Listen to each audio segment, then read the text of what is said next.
The tension began almost the moment George Clooney sat down across from Jimmy Kimmel. Normally, Clooney radiated charm, the kind of guest who could glide through even the sharpest late-night banter with a wink and a laugh. But this time, there was something different. He looked guarded, his smile faint and fleeting. Jimmy opened playfully, teasing Clooney about some of his past political remarks. The audience chuckled, expecting Clooney to volley back with his trademark wit. Instead, his eyes narrowed, and he leaned forward. "Jimmy, I didn't come here to be mocked," he said, sharply enough to freeze the laughter in its tracks. For a beat, the room held its breath. Jimmy tried to recover, brushing it off with a grin. "Come on, George. You're the king of cool. You can take a jab or two." But Clooney wasn't smiling. His jaw tightened. "There's a difference between a jab and disrespect, and you've crossed it." The energy in the studio shifted, unease rippling through the crowd. Some thought they were watching a bit, others sensed something real. Jimmy pressed on, as he always did, pivoting to Clooney's humanitarian work, but he made the mistake of suggesting George cared more about polishing his public image than about the causes themselves. Clooney's face darkened.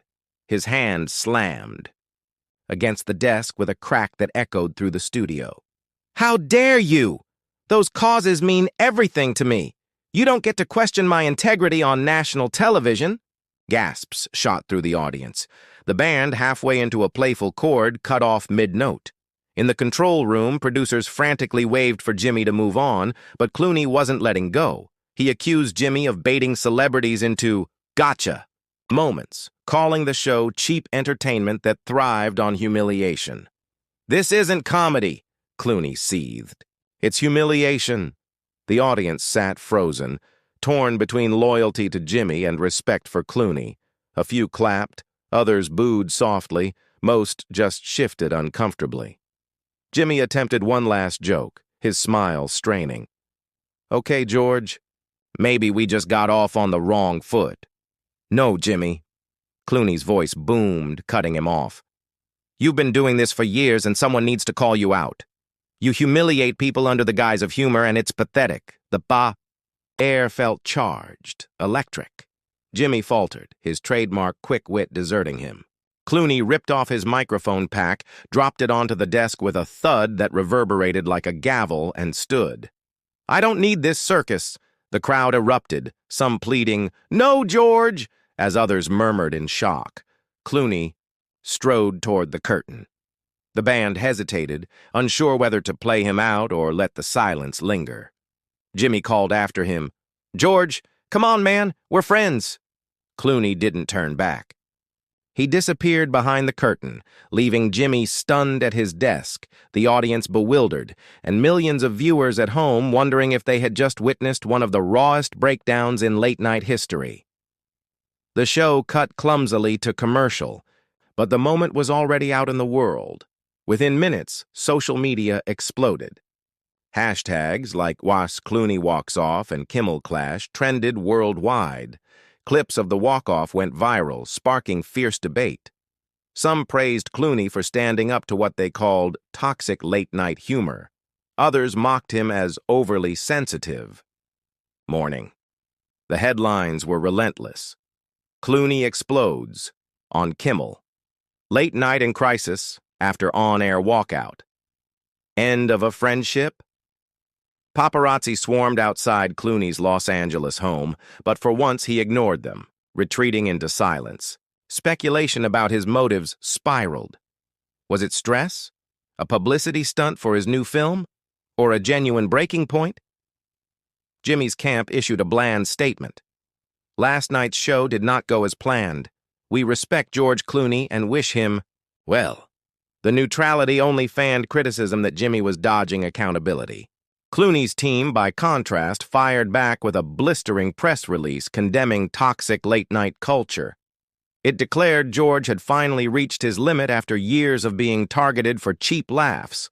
Rival talk shows pounced.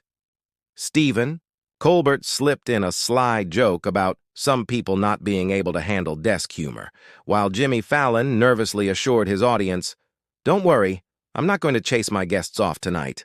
Hollywood smelled blood, and Clooney's fury became the hottest punchline in town, even as defenders argued the ridicule only proved his point. On TikTok, dramatic edits of Clooney storming off racked up millions of views. Memes compared him to celebrities who had lost their temper live on air. Yet alongside the mockery, serious conversations emerged. Was late-night comedy crossing a line?